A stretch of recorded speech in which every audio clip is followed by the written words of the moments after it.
प्रिय नवरा. हल्ली काम कमी असतं. दिवाळी आहे त्याच्यामुळे आताशा अर्धा स्टाफ सुट्टीवर आहे. ऑफिसलाही आहेतच काही सुट्ट्या. पण जेव्हा काम असतं ना तेव्हा अक्षरशः जीव निघतो माझा.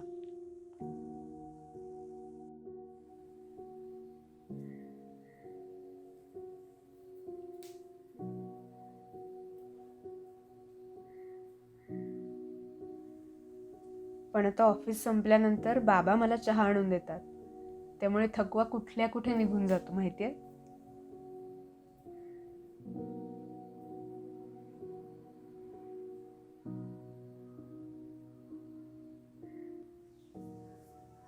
आई काय हे आजही गोळ्या नाही घेतल्या? आई ना ऐकतच नाहीत माझं. अगदी हातात आणून दिल्या ना गोळ्या तरी त्या घेत नाहीत. तुला माहितीये परवाच मी त्यांची शुगर चेक केली, वाढली होती. समोर उभं राहून गोळ्या घ्यायला लावणार आहे मी त्यांना आता. त्यांना किती वेळेला समजावलं असं करू नका, त्याचा तुम्हालाच त्रास होतोय. आपल्याजवळ कोणी असो वा नसो आपणच आपली काळजी घ्यायला हवी ना. अशी अजून किती समजूत घालणार आहेस स्वतःच्या मनाची आणि आमचीही.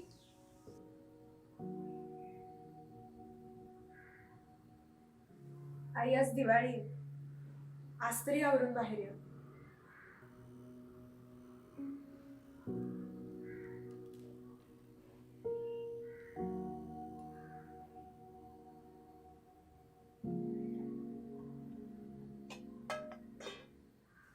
श्रावणी, दुधाचं बिल दिलं ना ग आपण?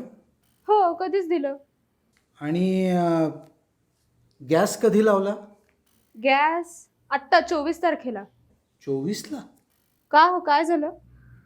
अगं गेल्या महिन्याचा हिशोब लिहितोय मी, ताळमेळ बसत नाहीये. बाबा, या महिन्यापासून 1 लिटरच घेऊयात का दूध? का? मी उरतं उगासते आणि लागतही नाही आपल्याला आता एवढं. ठीक आहे, सांगतो उद्या मी दूधवाल्याला. हो, तुम्ही पण आवरून घ्या. दिवाळी आहे, फराळ करून घेऊ. हो.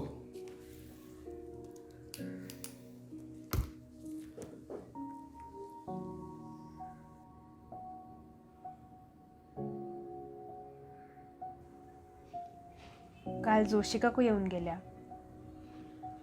बऱ्याच वेळ आईंशी गप्पा मारत होत्या. खूप दिवसांनी आईंना एवढा वेळ कुणाशी तरी बोलताना मी पाहिलं.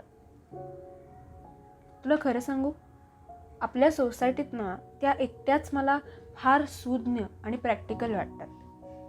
म्हणजे बघ ना, कुणाबद्दल गॉसिपिंग नाही, कुणाच्या मागे सारखी नावं ठेवणं नाही. तुला आठवतंय मागच्या वर्षी लॉकडाऊनमध्ये आपण त्यांना ग्रोसरीज आणून दिल्या होत्या?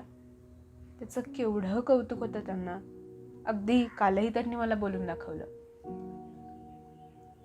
याही वर्षी सगळा फराळ त्यांनी स्वतःच्या हाताने करून दिला.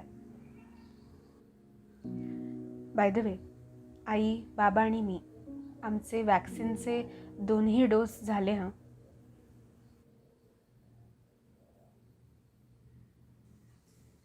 आई, बाबा, चला. काय काय ना फार विचित्र गोष्टी घडतात हल्ली. बाबांचे हिशेब चुकतायत. आई गजराही माळत नाहीत. आणि आणि याउलट तारखा माझ्या लक्षात राहतात.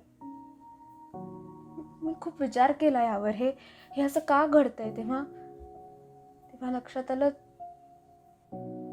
तू गेल्यानंतरचा प्रत्येक दिवस अक्षरशः मोजतोय आम्ही.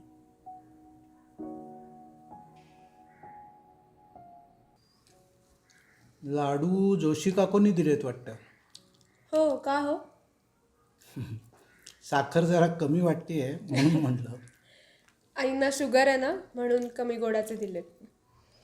श्रीला त्यांचे हातचे लाडू खूप आवडायचे. आत्याने दिलेत ना, ते गोड आहेत. आता काहीच गोड लागत नाही. आणि आता फराळाचं काय कौतुक.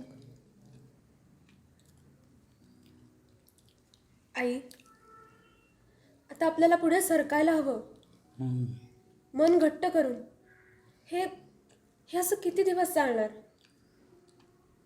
त्याचा आपल्यालाच त्रास होतोय. बोलायला सोपं आहे ग. आईचं काळीज आहे. जे घडलं आहे ते मन मान्यच करत नाही आहे. कधी कधी वाटतं श्री समोर येईल आणि आणि हाक मारेल, आई. अगं ज्योती, अगं जे झालं ते आपल्याला मान्य करून पुढे जायलाच हवं. तो जिथं आहे तिथून आपल्याकडे बघतोय, त्याच्यासाठी तरी आपल्याला सावरायला हवं स्वतःला. कोणासाठी सावरायचं, कोणासाठी जगायचं आता. अगं असं का म्हणताय आई? मी आहे ना. आणि तुम्हीच जर असे हातपाय गाळून बसलात तर मी कोणाकडे बघायचं? अगं तुला दिवसभर काम तरी असतं. शिवाय शिवाय काय? तुला तुझं पुढचं आयुष्य आहे. आमचं दुःख तुझ्यापेक्षा वेगळं आहे, मोठं आहे. कदाचित कदाचित तुझे आई वडील उद्या तुझ्या दुसऱ्या लग्नाचं बघतील. काय बोलतेस तू? मग मग आम्हाला कोण आहे? आम्ही दोघंच उरणार ना. हो ना. आई, बाबा,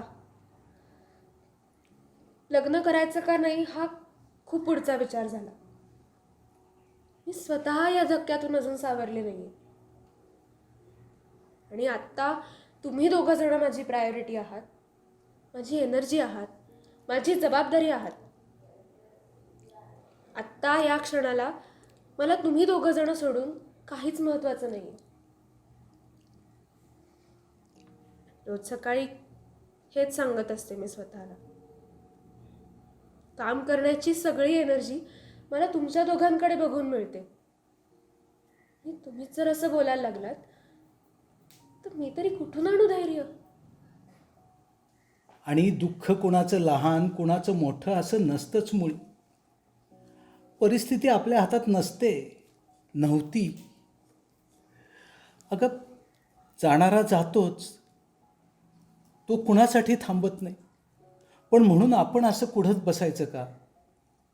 अगं आपल्यासारखे असे अनेक जण आहेत ज्यांनी कोरोनामुळे आपले नातेवाईक गमावले. डॉक्टर, नर्स, पोलीस, आपले जवान जे देशासाठी शहीद होतात, त्यांचे आईवडील असे बसून राहतात का? फार कशाला, जोशी काकूंचंच बघा ना.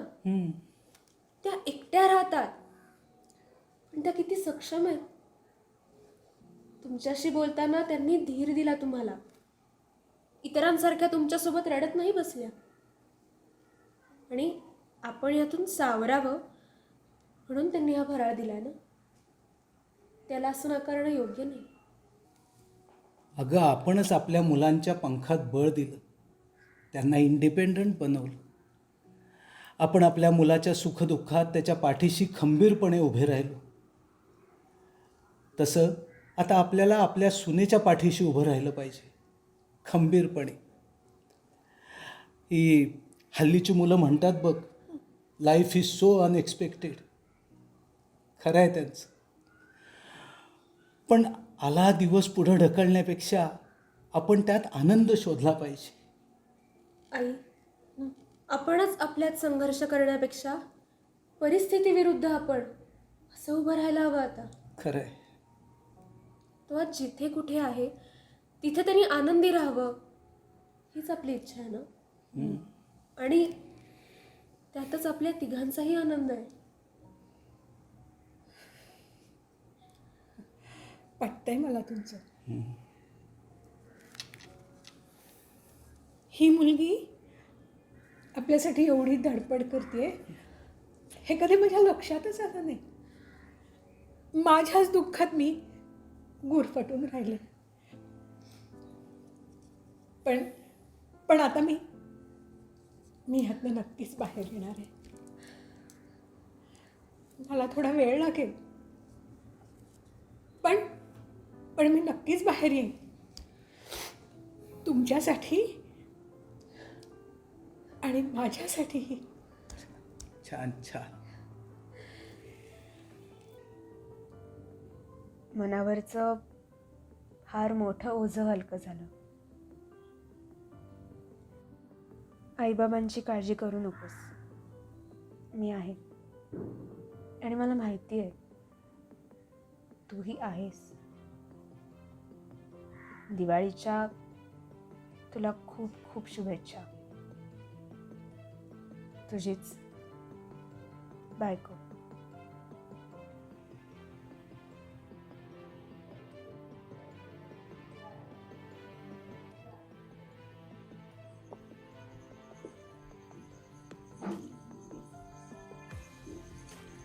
कोविडच्या दुसऱ्या लाटेत अनेक तरुण तरुणी सुद्धा मृत्युमुखी पडले. अनेकांचे संसार उघड्यावर आले. अशा कुटुंबांची झालेली हानी कधीही न भरून येणारी आहे. त्यांच्या दुःखात आम्ही देखील सहभागी आहोत. पण अशा परिस्थितीतही खचून न जाता आपल्याला खंबीरपणे उभं राहायचे, परिस्थितीशी 2 हात करायचे. आपणही अशा कुटुंबियांची मदत करूया, त्यांना आधार देऊया आणि प्रत्येक घरातली ज्योत तेवती ठेवूया. शुभ दीपावली.